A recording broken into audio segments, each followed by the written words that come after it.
Bonjour à tous et bienvenue sur ce webinaire Steeple, bienvenue à la quinzaine de l'attractivité et aujourd'hui une édition dédiée à la grande distribution. Alors justement, le sujet qui va nous occuper aujourd'hui et le sujet auquel on va s'attacher à répondre, l'attractivité et la fidélisation des salariés dans le secteur de la grande distribution. Donc c'est pour ça aussi que vous vous êtes connectés et enregistrés sur ce webinaire. Et pour répondre à cette question dans les meilleures conditions, eh bien, on aura également dans quelques minutes l'intervention, on aura le plaisir aussi d'accueillir un de nos clients et sa responsable ressources humaines, Manon Nérol, qui viendra nous expliquer les actions qu'ils ont pu mettre en place au sein du magasin pour développer l'attractivité de ce dernier. Alors, pour vous accompagner aujourd'hui, je ne sais pas pour ceux qui démarrent les webinaires Steeple, c'est la première fois que vous êtes inscrits. Je m'appelle Charlotte et au sein de Steeple, je suis en charge de l'expertise en communication interne et à ce titre, j'anime des conférences et des webinaires. Voilà. Alors, un petit tour sur les fonctionnalités de ce webinaire et également du timing. On va être ensemble pendant à peu près 1 heure. Au début, je vais faire une petite présentation, on va dire théorique, de 3 axes pour que vous ayez quelques notions. Et puis ensuite, dans une deuxième partie, on accueillera Manon qui est déjà ici parmi nous. Elle nous fera le témoignage de ce qu'elle a pu mettre en place au sein de son magasin. Et donc, comme vous le voyez à l'écran, on a des fonctionnalités qui vont vous permettre d'interagir entre vous et avec nous au sein du webinaire. Donc, vous avez la fonctionnalité converser. Vous avez vu à l'instant, j'y ai posté un message. Levez la main au cours de ce webinaire. N'hésitez pas justement à nous montrer que vous êtes d'accord avec une idée qui a été mise en avant. C'est comme un pouce, un like. Voilà.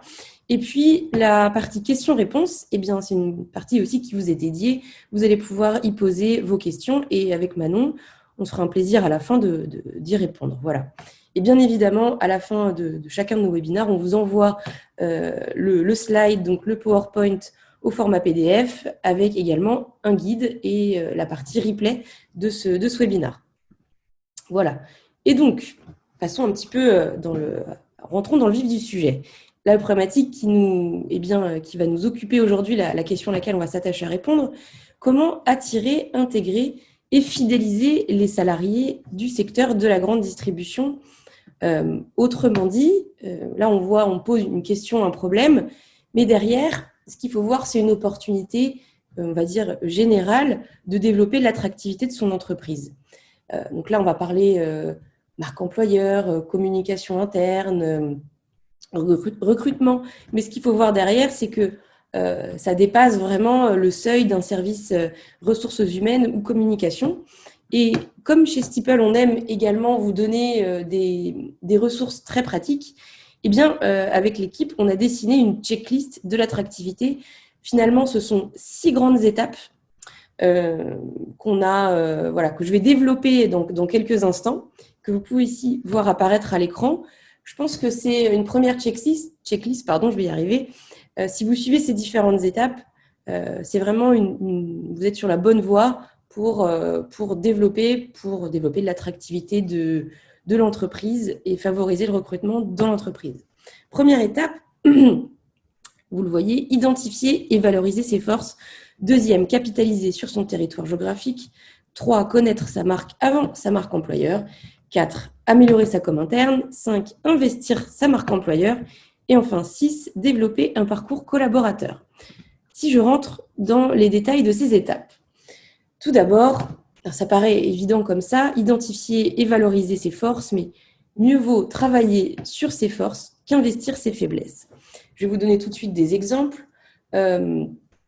Si vous connaissez votre entreprise, ça fait longtemps ou non que vous y êtes, mais en tout cas, ce qui est évident, c'est qu'il y a des choses qui ressortent, il y a des choses qui attirent vos salariés et vos futurs collaborateurs, et ce sont ces forces qu'il faut justement travailler. Donc, ça peut être une culture d'entreprise familiale, une politique RH rénovée ou attrayante, un service formation, un management plus participatif, que sais-je. En tout cas, vous êtes mieux placé pour savoir quels sont les points de force et mieux vaut justement développer tous ces aspects-là qui fonctionnent déjà très bien et justement vous demander comment je peux améliorer tout ça plutôt que de vous dire, bon, on a tel chantier, on n'est jamais vraiment passé dessus, en tout cas sur la partie attractivité auprès des collaborateurs en place ou des futurs collaborateurs. Il y a un avantage qui est évident, qui va vous servir aussi dans le déploiement de votre stratégie de marque employeur, c'est l'authenticité. L'authenticité à travers des messages de communication interne, à travers des prises de parole, qu'elles soient orales, écrites, et bien tout de suite, ça va se ressentir. Et je pense que les collaborateurs, peu importe le secteur, sont aussi en recherche d'authenticité et ça donne beaucoup plus de force au message. Voilà. Deuxième étape, capitaliser sur son territoire géographique. Je pense qu'on ne peut pas faire l'impasse là-dessus quand on parle d'attractivité de l'entreprise. On ne peut pas ne pas parler d'attractivité on ne peut pas parler de territoire géographique. Et je pense également qu'il faut investir sur ses relations au sein de son territoire. Donc, premièrement, ça peut être la région et les différentes institutions de l'État qui composent un territoire. Voilà. Donc, important de toujours créer des relations avec son réseau, donc étatique, mais aussi un réseau de partenaires privés, écoles, partenaires, prestataires. Ça va être également tous les flux de personnes en fait, qui vont rentrer tout simplement dans le magasin. On voit également, et dans de plus en plus d'entreprises, peu importe les secteurs, de forts partenariats se nouer avec les écoles, la valorisation des filières dès l'apprentissage. Et on voit également justement des métiers, des filières revalorisées avec le fait de nouer des partenariats avec des écoles dès le départ pour faire naître des vocations et détecter des collaborateurs dès leur plus jeune âge en fait. Voilà. Et enfin, dernier aspect, celui que j'ai évoqué dès le début, vous êtes peut-être dans une région attractive.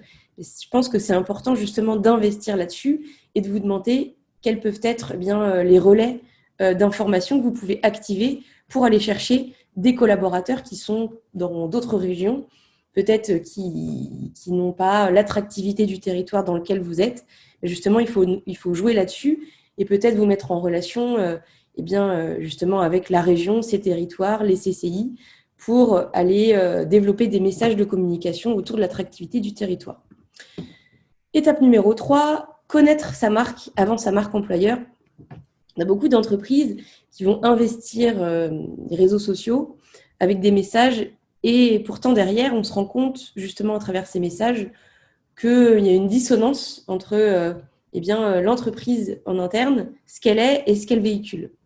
Et je pense que c'est hyper important de pouvoir répondre à certaines questions avant d'engager une communication externe, notamment celle que je vais énoncer.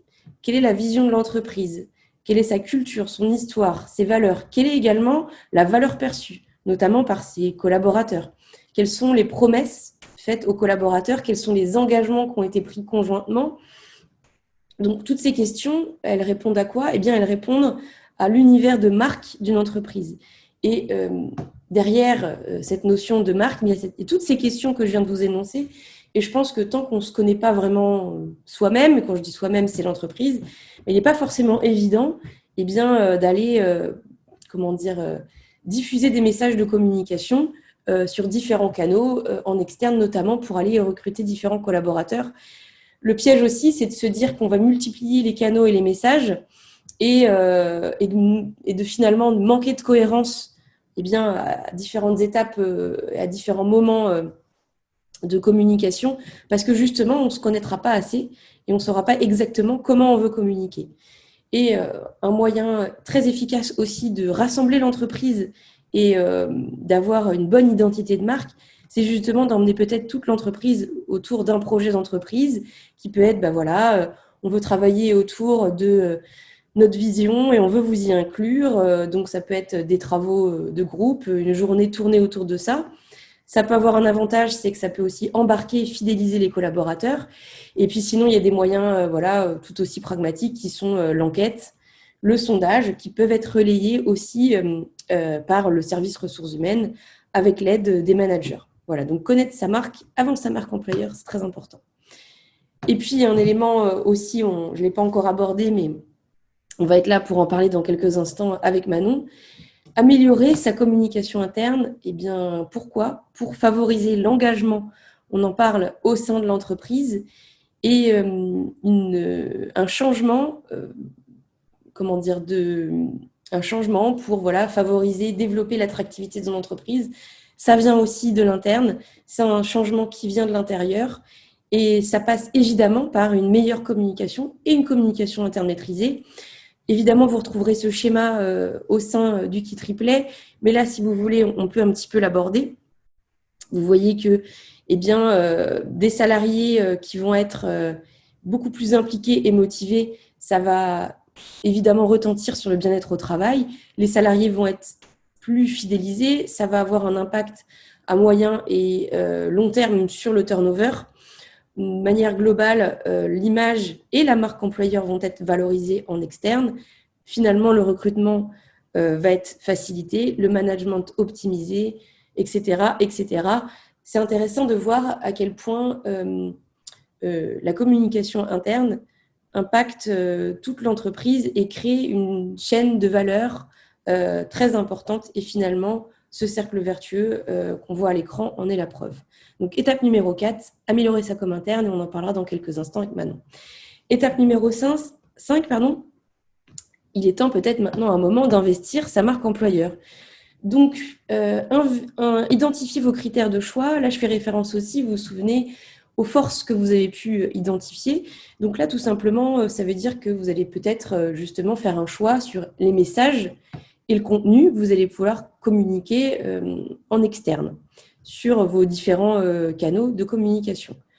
Évidemment, le canal réseaux sociaux, très important. Et ici, pourquoi pas décider de valoriser aussi vos métiers, parce qu'ils sont peut-être aussi méconnus et vous avez identifié que c'est un axe sur lequel vous allez travailler.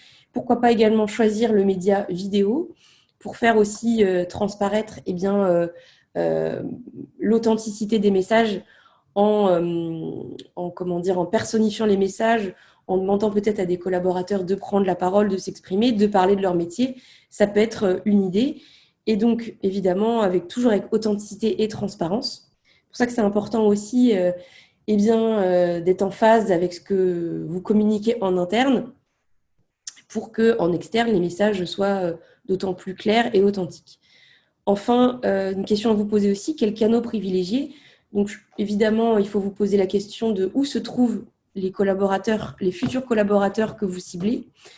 Donc, tout de suite, on va penser aux canaux digitaux, mais il ne faut pas non plus laisser de côté toutes les opérations de communication, on va dire, plus événementielles ou physiques ou papier. En tout cas, tout ce qui va être pensé en amont et réfléchi et testé sera forcément positif. Et il faut penser également comme la communication interne, à vous dire comment je vais pouvoir aussi comptabiliser et mesurer l'impact de ma communication.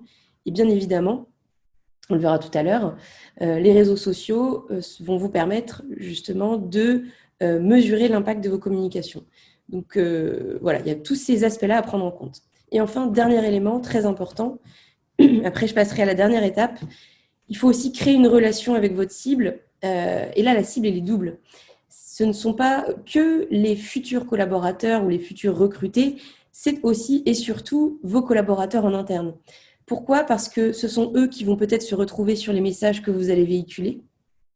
Et puis, ce sont eux qui font la force de la communication externe via la marque employeur, parce que vous allez vouloir améliorer la communication interne. Vous allez vouloir aussi créer un climat propice au bien-être. Vous allez aussi peut-être vouloir communiquer des messages vrais, authentiques. Et tout ça ne peut être possible qu'avec la complicité de vos collaborateurs en interne, de par leurs messages, de par aussi peut-être le bouche à oreille, de par aussi peut-être la cooptation, des choses comme ça. Donc, c'est hyper important de créer en interne du positif, de l'envie, de la fidélisation pour que ça puisse se répercuter de manière positive sur votre communication externes, sur la marque employeur, sur les opérations que vous allez développer justement pour aller recruter de nouveaux salariés.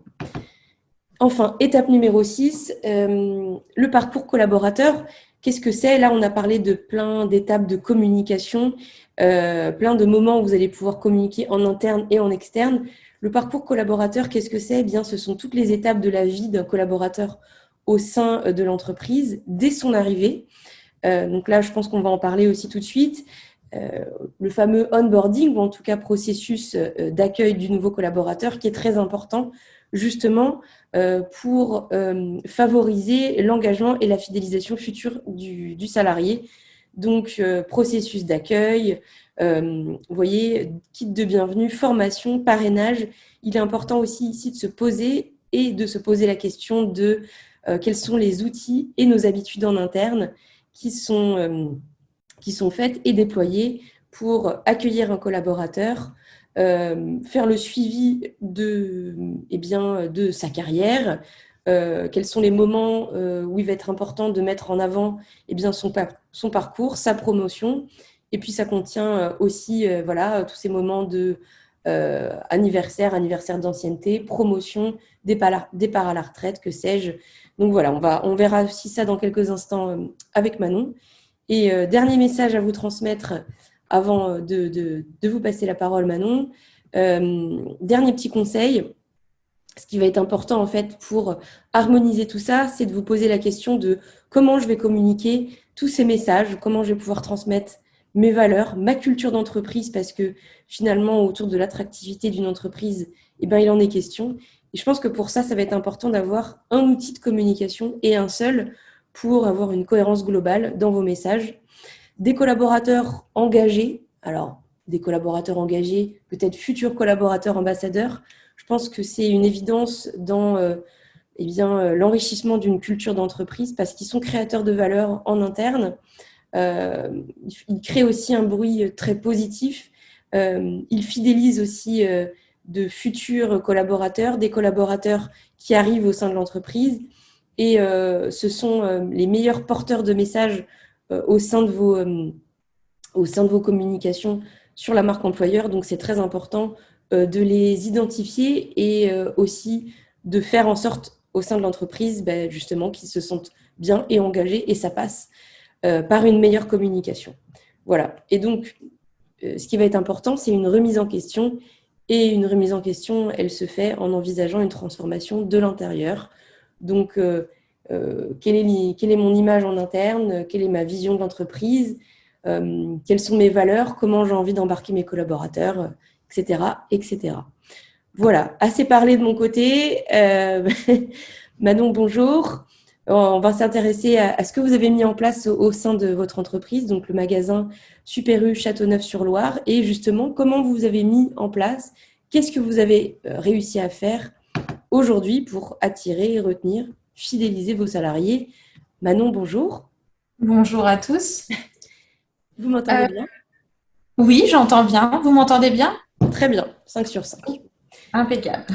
En tout cas, je suis ravie de vous recevoir aujourd'hui sur ce webinaire spécial grande distribution.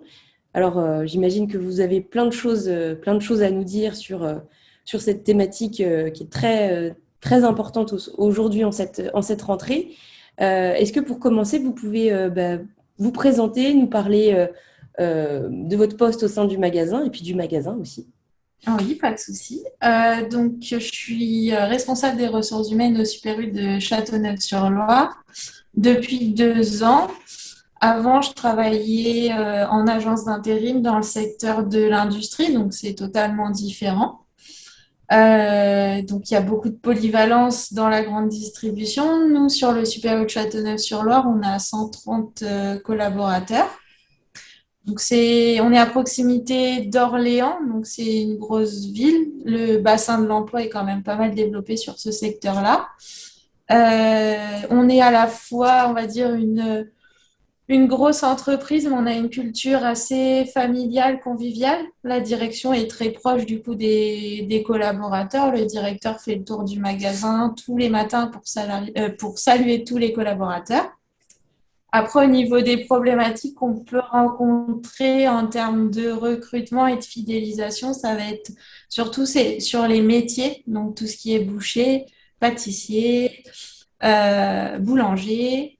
Il va y avoir aussi des secteurs qui attirent moins parce qu'il y a l'image un peu, je parle notamment de la poissonnerie où il y a des mauvaises odeurs, c'est pénible, etc. Donc on a du mal à trouver des candidats sur ce poste-là.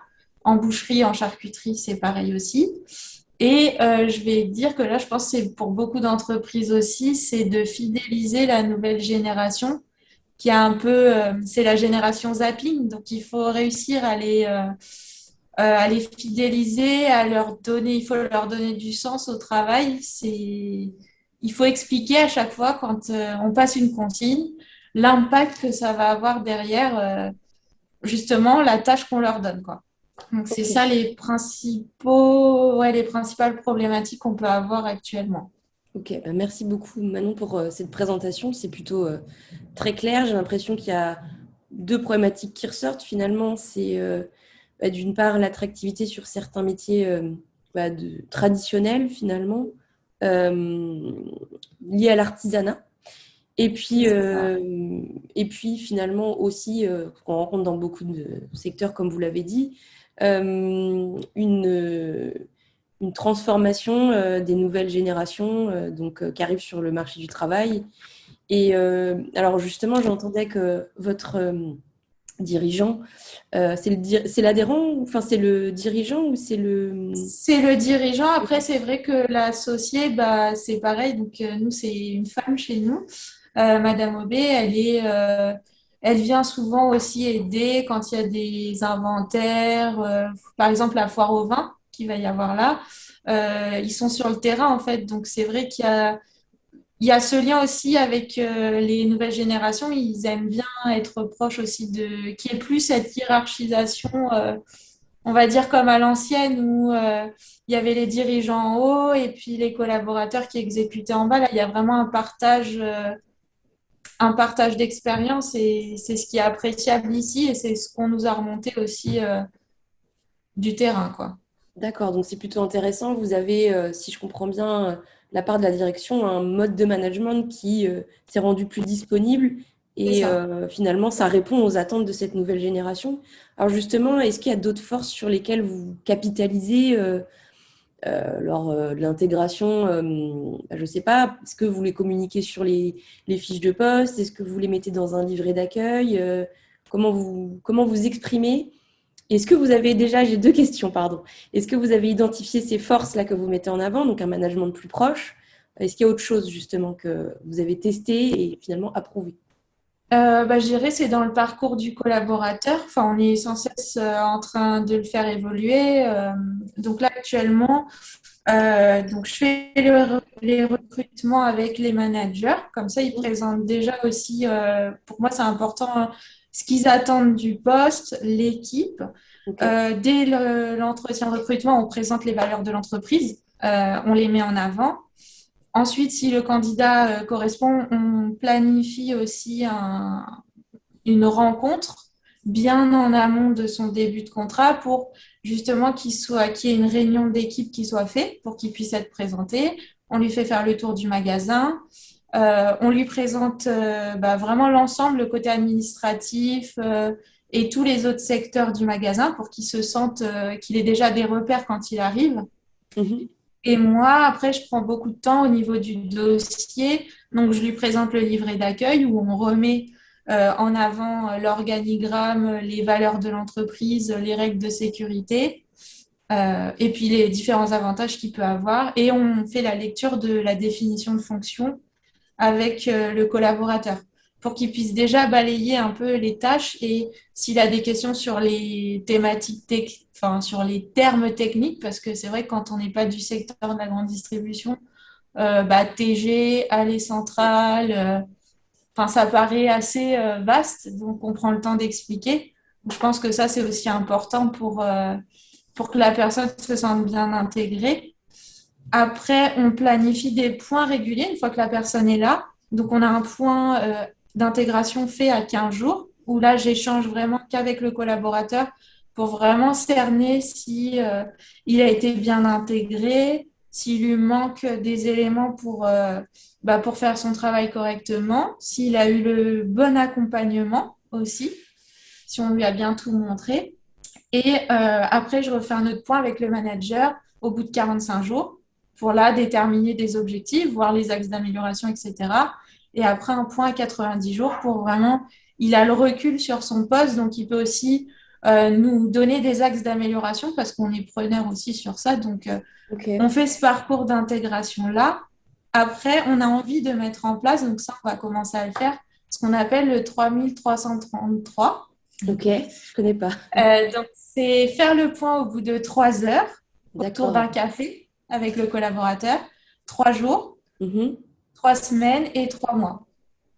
3333, c'est ça? 33. C'est Donc, ça. 3 heures Trois autour d'un café, jours, 3 jours. 3 mois, 3 semaines et 3 mois. Ok, ça marche. Donc Bah, ça, c'est c'est hyper, tout nouveau. c'est tout nouveau. Ouais, c'est hyper intéressant. Et alors, je note aussi donc votre présence et celle du manager aussi pour lui donner envie lors des entretiens de recrutement.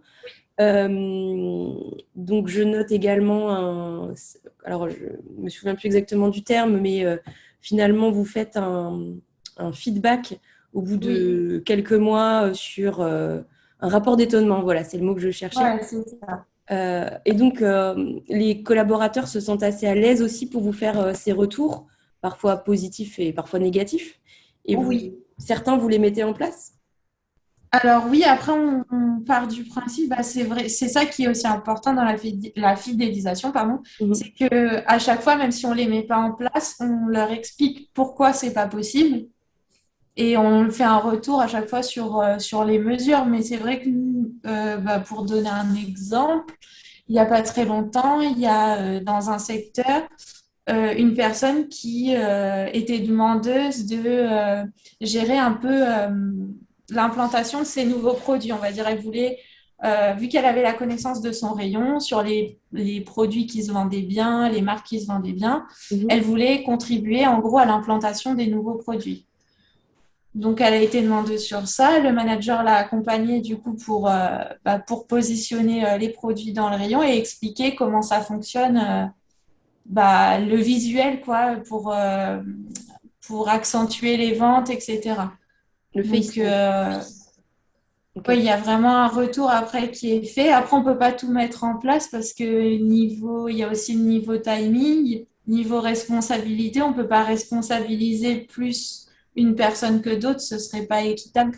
Donc, on prend en compte tout ça, quoi. Ok, moi c'est hyper intéressant.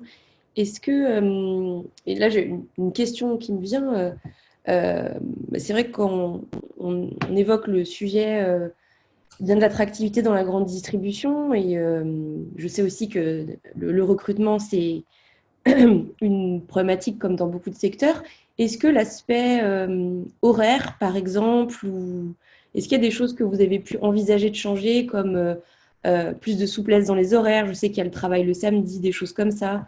Je connais des magasins qui se sont aussi arrangés pour faire tourner en fait au niveau des plannings pour que en fait certains mois, certaines semaines, les salariés ont leur samedi. Est-ce que vous avez pu vous organiser aussi d'un point de vue planning sur des aspects comme celui-ci ou des choses Après, on essaye toujours de faire, mais de manière équitable. C'est donc dans un secteur, ils ont réussi à faire à ce qu'ils aient un samedi de repos sur 4, mais c'est dans le non alimentaire, donc ils sont Ouais, moins nombreux aussi. Après, voilà, on essaye de faire le possible, mais dans la grande distribution, c'est assez ouais. compliqué. Le samedi, Mais c'est là où oui, les personnes viennent faire leurs courses. Après, automatiquement, on a un samedi sur 12 de repos. ok.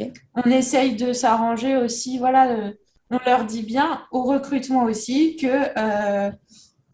c'est donnant-donnant en fait. Si ils ont besoin, je sais pas, il y a un baptême, un mariage c'est prévu, on va faire le nécessaire pour pouvoir leur dégager du temps sur cette période-là et puis s'arranger avec l'équipe. Donc on essaye d'être flexible sur ça parce que c'est vrai que maintenant aussi, les nouvelles générations, Ouais. c'est plus, on va dire, il y a un équilibre vie perso et vie pro qui est beaucoup plus important maintenant. Il faut leur donner Ouais. de la souplesse aussi dans leur planning parce que sinon, c'est vrai que pour eux, la vie personnelle est beaucoup plus importante que les anciennes générations, on va dire, qui adaptaient plus leur vie personnelle sur le travail, quoi. Donc, si on récapitule, on a mode de management, une hiérarchie plus aplatie finalement, une direction plus proche. On a équilibre vie pro, vie perso. On a alors plus de responsabilisation ou en tout cas plus de sens dans le travail, comprendre pourquoi on fait ça et peut-être plus aller au bout des choses. Ok, donc là-dessus, en tout cas, vous essayez de répondre à leurs attentes. Oui, et on essaye, c'est vrai qu'on essaye de valoriser aussi parce que, enfin, on se met à leur place, même la direction, on se dit, bah, si on leur dit juste, il faut remplir les rayons, et ben derrière, c'est pareil, ils vont pas forcément s'appliquer non plus parce qu'ils se disent en soi, moi j'ai juste à mettre les produits dans le rayon et puis basta, quoi, c'est rempli, c'est bon.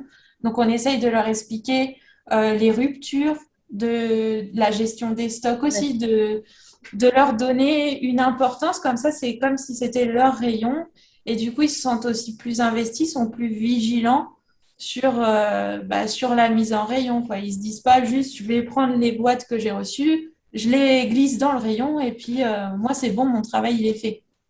On essaye, voilà, de leur expliquer les choses et ils se sentent aussi investis. Du coup, ils ont l'impression de contribuer aussi à la réussite de l'entreprise. Et on a le système d'intéressement et de participation aussi, je trouve, à mon sens, qui donne aussi Du- bah, des postes. un sentiment d'appartenance parce que du coup, on est tous responsables et puis donc le chiffre d'affaires va dépendre de nous tous. Ouais. Et derrière, c'est ce qui déterminera aussi la prime pour chacun. Ok, ça marche. Voilà. Ouais, donc, cette notion-là aussi est importante.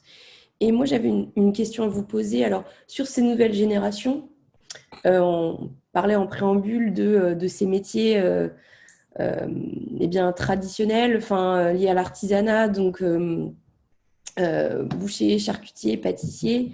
Comment est-ce que vous avez trouvé une solution justement en interne comme en externe pour attirer et fidéliser un petit peu sur ces métiers? On met beaucoup, alors pour les personnes de l'artisanat, on met beaucoup en avant le fait d'avoir un planning fixe déjà, parce que c'est vrai que dans l'artisanat, ils peuvent faire facilement des semaines à 80 heures, donc on met ça en avant. Le fait d'avoir justement un équilibre entre vie personnelle et vie professionnelle plus important. On communique beaucoup aussi dans les CFA. On participe beaucoup aux réunions des CFA pour mettre en avant que dans la grande distribution, comme beaucoup peuvent penser, euh, il y a quand même un travail qui est fait. C'est pas on reçoit les produits, on les met dans le rayon, quoi. Il y a un vrai travail, que ce soit en boulangerie, on essaye de développer des pains bio, des nouvelles recettes. Nous, je sais qu'on a un croque comté, par exemple, c'est un petit pain avec du comté dedans. Donc, on essaye de mettre en avant le fait qu'il y a un vrai travail du produit, quoi. Donc, qu'ils peuvent proposer leurs idées aussi et qu'en plus, derrière, ils vont travailler moins d'heures. On essaye de les attirer comme ça. Après, j'avoue que c'est un petit peu pénurie quand même, ces qualifications-là, quoi. C'est un petit peu compliqué. Ok, et vous n'avez pas justement, est-ce que vous avez noué des relations avec des centres de formation ou créé un centre de formation peut-être sur des métiers au sein de Super U est-ce qu'il y a des... Euh, Au niveau de Système U, il Voilà. existe des centres de formation, notamment sur la boucherie. Après, c'est vrai que nous, géographiquement, c'est trop loin de chez nous. Donc, on communique pas spécialement avec eux, mais il y a des centres qui existent. Et nous, c'est vrai qu'on s'est rapproché donc du CFA. On participe à des job dating. On va essayer de programmer aussi des visites de magasins pour qu'ils puissent voir justement comment on travaille. Ok. Mm. On a été aussi participer Dans un lycée, ils ont une radio de lycée, quoi. Ils font des témoignages. Et donc, on est allé parler, voilà, des possibilités aussi d'évolution dans la grande distribution. Parce que c'est vrai qu'à l'heure actuelle, c'est un secteur où il y a encore beaucoup de possibilités d'évolution, que ce soit dans les métiers ou ailleurs. Là, je parle globalement, comparé à d'autres entreprises où maintenant, c'est de plus en plus rare de pouvoir évoluer. C'est vrai que nous, tous les managers, ils sont issus des postes d'employés libre-service et ils sont passés ensuite managers et après chefs de secteur. Donc, on met en avant ça aussi dans les centres de formation. Donc chez vous, si on parle un peu alors, sur les notions de, de turnover ou de fidélisation, il y a une vraie politique d'évolution des salariés pardon, excusez-moi, au sein du magasin. Et ce qui fait que vous avez mis en place ces formations-là, que ce soit... OK. Et même sur des profils plus jeunes, ça fonctionne aussi. Ça fonctionne aussi. Après, on accompagne, on a au système U a un centre de formation très développé, que ce soit sur les métiers ou sur, on va dire, l'accompagnement dans les rayons ou sur le management. On a pas mal de formations. Donc, c'est vrai qu'on essaye de faire au maximum de la mobilité interne. C'est une valeur importante aussi pour les dirigeants.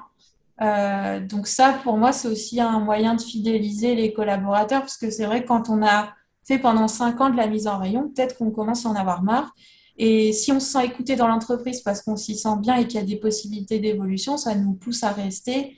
Et du coup, on fait monter en compétence ces éléments-là, quoi. C'est vrai que la mobilité interne, c'est une valeur très forte aussi chez nous. On met beaucoup ça en avant. Et justement, pour aborder un chapitre un peu plus communication interne, Oui. vous faites plein de choses très bien et novatrices au sein du magasin. Est-ce que vous communiquez aussi là-dessus en interne, justement pour valoriser à la fois les parcours, faire ce fameux suivi de parcours collaborateurs? Est-ce que ces nouvelles générations n'ont pas été aussi en demande de digitalisation? Comment ça se passe? Si, je vois que nous, on a mis en place Steeple et ben, ça fait maintenant 1 an. Ouais. Et on a vraiment senti une adhésion tout de suite au projet parce que du coup, c'est vrai que c'est l'outil qui permet de pas faire que de la communication descendante en fait. On se base vraiment dessus pour que justement, il y a des choses qui soient remontées ou même du partage entre eux. Donc, c'est vrai qu'on met quand il y a les nouveaux collaborateurs qui arrivent, quand il y a une évolution, on le met aussi. Là, la semaine prochaine, on va faire une photo groupée avec tous les adjoints, parce qu'on a nommé de nouveaux adjoints, du coup, qu'on a fait évoluer. Donc, on va aussi les mettre en avant sur Steeple. Et c'est là où vraiment on sent qu'il y a une émulsion. Enfin, l'outil nous a vraiment aidé dans notre communication interne. Parce Ok. qu'on partage aussi de manière plus informelle tout ce qui est anniversaire. Pour lancer un peu aussi le truc, on avait mis de partager une photo d'eux quand ils étaient enfants Ah et on ouais. devait savoir qui était, euh, qui était qui. Donc ça permettait aussi de se connaître de manière informelle et du coup de créer une cohésion d'équipe aussi. Une cohésion magasin, parce qu'on voulait pas que ce soit que secteur par secteur. Donc, c'était vraiment une cohésion magasin. Oui, parce que c'est une des problématiques aussi. Alors, je ne connais pas la surface du magasin, mais finalement, comme chacun est sur le terrain et un bout à l'autre du magasin, créer du lien, c'est aussi une question importante. Pour mieux fidéliser, il faut créer du lien entre les collaborateurs. C'est Et ça. finalement, quand je vous écoute, la mise en place de l'outil, alors vous êtes aussi dans une politique voilà, de fidélisation, de bien-être du collaborateur, de son intégration.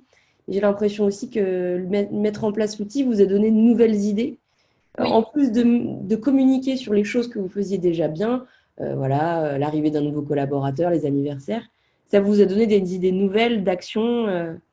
Donc, j'entends les Oui. photos, c'est chouette. Ouais.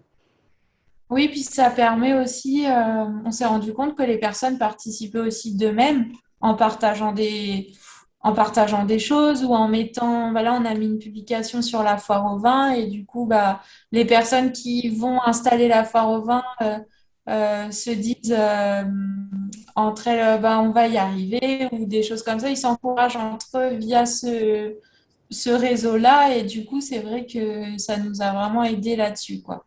Parce qu'avant, c'était plus, on faisait des réunions managers et ensuite les managers redescendaient les informations. Et là, c'est vrai que vu qu'on a pas mal de jeunes issus de la nouvelle génération, ils sont demandeurs de ça aussi, quoi. Et D'accord. on a mis en avant aussi bah, sur Steeple, ça nous permet aussi de mettre en avant la cooptation du coup qu'on a. Parce que nous, on a un système de cooptation qui permet, en fait, quand ils nous donnent un CV, au Mhm. bout de 6 mois, si la personne est restée 6 mois, la personne qui nous a donné CV à 300 euros, et au bout d'1 an d'ancienneté, elle a 300 euros de nouveau. D'accord, ok. Et alors, le résultat, quels sont les résultats? Plutôt Eh positifs. ben, c'est plutôt positif parce que du coup, ils nous donnent pas, on va dire, des CV juste pour donner des CV parce qu'ils savent derrière qu'il y a une durée à respecter. Donc, ils nous donnent des personnes qui sont sûres, entre guillemets, ils ont confiance en eux. Donc, ils sont sûrs. Et c'est vrai qu'on a pas mal la cooptation. Ça représente une grosse partie quand même de notre recrutement. Ok, Et d'accord. ça aide à des moments où on a un peu moins de CV, par exemple, notamment juillet-août. Ça nous permet d'avoir des candidats voilà, pour les postes et puis des candidats sûrs à 80%. Ok, donc initiative hyper intéressante et en plus qui fonctionne. Oui. Est-ce que, petite question, on parlait d'onboarding tout à l'heure et puis de accueil des nouveaux. Est-ce que vous avez testé le système de parrainage ou de tutorat euh, pour encore mieux intégrer un salarié? Oui. Alors, on l'avait mis en place plutôt le système de tutorat pour les collaborateurs. Après, on s'est rendu compte que c'était pas vraiment suivi. Donc, du coup, là, on a décidé de mettre en place le système de parrainage. Et ce sera donc pour favoriser, on va dire, la transversalité et développer encore plus la cohésion magasin. En fait, quand il y aura un nouveau collaborateur, par exemple, au niveau du frais, ce sera le manager, admettons, du drive qui va l'accompagner, qui sera bah, sa marraine pour son arrivée. Donc, qui échangera régulièrement avec elle. Et puis, il n'y aura pas ce lien hiérarchique, en fait, parce que ce sera une personne extérieure au rayon. Donc, du coup, il y aura, pour nous, ça va permettre de développer plus facilement la communication. Et puis, en plus, le manager qui n'est pas du secteur aura aussi une vision du poste qu'il n'a pas forcément. Il se dit, Ouais. oui, bon, je ne sais pas trop en quoi consiste le poste, mais là, en étant marraine d'une personne ou parrain, ça va permettre de développer ce partage-là. Ouais, c'est hyper intéressant aussi comme action. Vous nous direz le Oui, résultat de tout ça. on met en place début octobre. Donc, Ok, ça marche. Et tenez, j'ai une question aussi. On parlait de valorisation de certaines filières avec des métiers un peu pénuriques. Est-ce que vous avez testé des nouveaux formats vidéo qui mettent en avant justement les métiers et justement ces métiers autour de la boucherie, de la pâtisserie, des choses comme ça? Est-ce que vous avez testé de nouveaux formats? Reportage photo, témoignages vidéo. Est-ce que vous avez testé tout ça? donc, on a recruté une BTS en communication Oh, qui doit justement travailler sur ce sujet-là. d'accord, ok. Euh, pour communiquer, bah, pour faire des vidéos, des Mhm. témoignages dans les rayons sur ces métiers pénuriques et sur la mise en rayon aussi, en partageant sur Instagram principalement, Ok, parce qu'on s'est rendu compte que ça se développait de plus en plus. ouais. Et quand même mettre sur Facebook parce qu'on a une page Facebook où les personnes ont l'habitude de voir aussi les informations dessus. Donc, ce serait vraiment développer ça, le numérique, Le numérique. les vidéos, voilà, pour mettre en avant. Bon, en tout Ça cas, va se faire aussi. Elle est arrivée le 13 septembre, donc ça va se faire. Non, le 6 septembre. le 6 septembre. Bon, bah, c'est Oui. super. Et puis, ça sera aussi l'occasion en interne, j'imagine, de publier, partager ces vidéos pour valoriser le collaborateur et le mettre en avant aussi, quoi. Oui, bon, on va les mettre sur Steeple aussi, du coup. Ok, bon, bah, génial. Et très bonne idée aussi d'investir Instagram parce que bah, finalement, on parlait tout à l'heure de cible, bien choisir ses canaux en fonction de sa cible. Bon, bah, je pense que la cible aussi que vous visez se trouve sur Instagram et on voit de plus en plus de comptes entreprises bah, s'y trouver. En fait, ça se développe de plus en plus. Donc ouais, Oui, très bonne idée, je valide. à voir comment tout ça se met en place. Et donc, ce qui serait intéressant aussi, c'est de pouvoir suivre eh ben, les interactions, de pouvoir mesurer depuis ces canaux-là l'impact des messages et des vidéos. Mais en tout cas, la vidéo, on le voit, hein, que ce soit des images de salariés, via des photos, des vidéos, on a plus d'interactions sur ces publications en Oui. général que bah voilà, des images où on ne voit pas le visage des salariés, des collaborateurs. C'est hyper important pour humaniser les communications. On oublie ce principe très, très simple, quoi. C'est Euh, vrai. Petite question aussi, Manon, qu'est-ce que vous avez prévu de mettre en place là, dans les prochains mois sur la communication pour le magasin, en interne ou en externe? Est-ce que vous avez campagne de prévu, des prochains sujets à développer? Alors, bah là, après, ça va être lié à l'histoire du magasin. On a les 30 ans du magasin qui vont arriver. Ok, On fait, du coup, les dirigeants organisent un repas avec surprise pour les collaborateurs ok, le 20 novembre. Donc, on va vraiment communiquer autour de ça.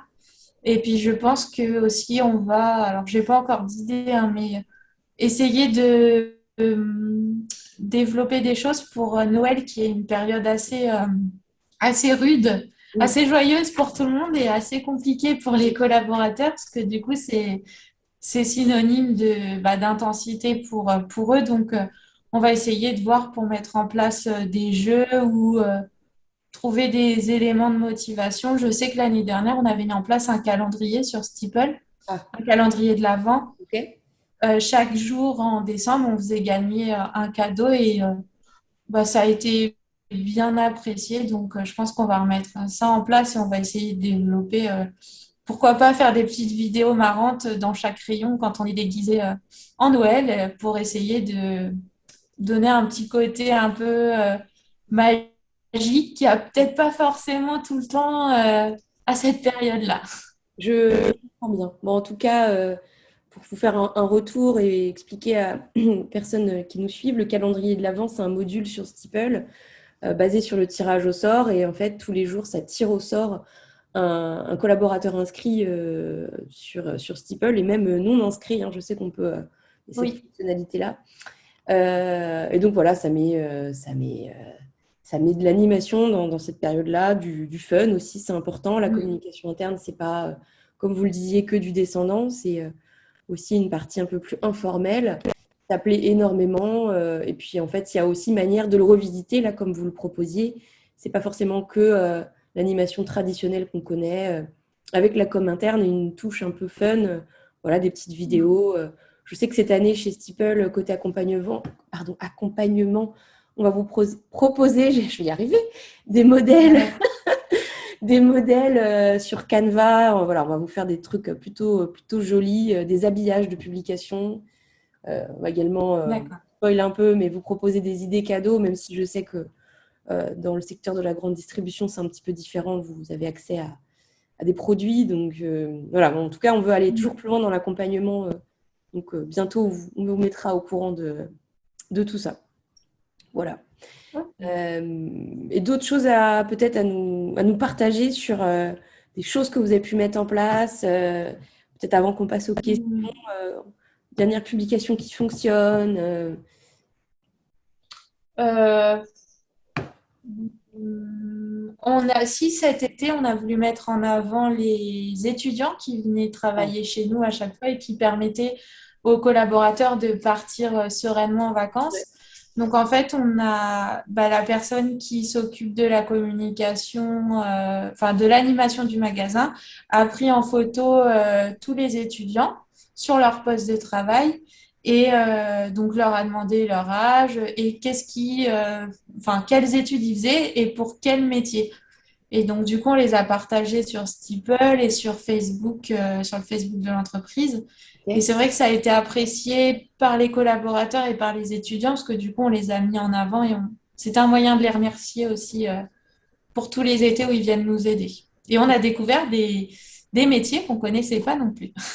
Ok, ah oui, donc ouais, finalement, ça enrichit la culture parce que ces Oui. étudiants-là sont bah, voilà, sur d'autres secteurs ou d'autres domaines. Ok, ouais, c'est hyper intéressant. Puis en plus, donc c'est ce qu'on évoquait tout à l'heure, vous vous servez des vidéos à la fois pour la com interne et la com externe. Oui, Ok, c'est vrai qu'on utilise, quand c'est des grosses opérations comme ça, on les utilise pour les deux réseaux. ça permet aussi de rassurer, comme vous le disiez, les collaborateurs partis en vacances C'est ça, ouais, et de créer un lien. de Et, créer un lien. Et puis c'est vrai que l'été, c'est quand même, enfin moi je trouve que c'est assez convivial parce que du coup, il y a les collaborateurs qui sont contents aussi de transmettre parce qu'ils se disent c'est des étudiants, c'est peut-être leur premier boulot, donc on va leur transmettre un peu notre travail, ce que c'est la valeur du travail, etc. Donc il y a un partage qui se fait et ça casse un peu la routine, je trouve. ça marche, c'est intéressant. Est-ce que du coup, parmi ces étudiants, vous arrivez aussi à fidéliser pour certains? Est-ce que certains se trouvent une vocation Oui, oui, oui, du coup, alors ils reviennent tous les étés. Après, c'est vrai que c'est en job étudiant. On n'a pas eu d'étudiants qui par la suite voulaient venir travailler en grande distribution. Mais on a des étudiants, ça fait peut-être bien 4 ans qui viennent tous les étés ou pendant les vacances scolaires, à Noël, nous aider. Ils sont contents en fait de venir travailler pendant leurs vacances. Donc ça, du c'est positif? vrai que c'est positif aussi. Et finalement, ils ont également accès, on ne l'a pas précisé, mais pour ceux qui ne connaissent pas encore très bien la solution Steeple, alors je ne sais pas si vous leur donnez accès avec un compte provisoire. Bon, bah super. Mais ils ont Nous, on également. les crée et puis quand ils sont pas en contrat, on les supprime. D'accord. Ok, c'est une bonne. Comment dire, une bonne habitude. Et puis de toute manière, ce que je voulais préciser, c'est qu'ils ont accès aussi aux informations depuis les écrans Oui, tactiles en salle de pause. c'est ça. Il y a un écran tactile en salle de pause, donc ils peuvent voir les informations dessus sans forcément se créer un compte ou avoir l'application sur leur téléphone. Super. Donc pour ceux qui ne connaissent pas encore bien Steeple, on a une solution en fait avec trois devices, trois manières de prendre l'information. Donc depuis des grands écrans tactiles en salle de pause, vous pouvez interagir avec l'information. Le téléphone portable. Et puis pour les personnes eh bien, qui sont plus au bureau, eh bien, derrière un ordinateur, mais c'est vraiment une solution créée pour les salariés, on va dire terrain. Donc voilà, salle de pause pour se retrouver autour de l'information et interagir facilement. Mm. Ok. Merci beaucoup Manon pour ce témoignage. J'ai appris plein de choses moi de mon côté. J'espère que vous qui nous écoutez aussi. Est-ce que vous avez des questions à nous donner, à poser à Manon? Je vais regarder. Alors depuis l'onglet questions-réponses, n'hésitez pas dès maintenant à les poser. Voilà, dès maintenant. Bonjour tout le monde. Bonjour. Ok. Donc parfois, il y a pas de questions. Ça veut dire qu'on a été suffisamment clair. Euh, non, toujours pas. Pas de questions. Bon, bah, en tout cas, Manon, un grand merci à vous Pas de souci. pour tout ça. J'espère aussi, vous qui nous écoutez, vous avez pu, à travers son témoignage, eh bien, noter différentes choses que vous allez pouvoir mettre en place facilement parce que vous nous avez aussi donné des conseils, je pense, très pratiques à tester, hein. Donc, c'est aussi en fonction de chaque entreprise, de chaque magasin. Vous allez pouvoir aussi tester des choses différentes et puis aussi continuer à améliorer la communication interne, l'attractivité pour recruter toujours plus de salariés et les fidéliser. Merci, un grand merci à vous qui nous avez suivis. Merci Manon pour ce témoignage. Donc évidemment, vous pourrez le retrouver en replay ainsi que la présentation que vous venez d'avoir. Et je vous parlais tout à l'heure d'un petit guide premium. Alors, ça va peut-être vous intéresser.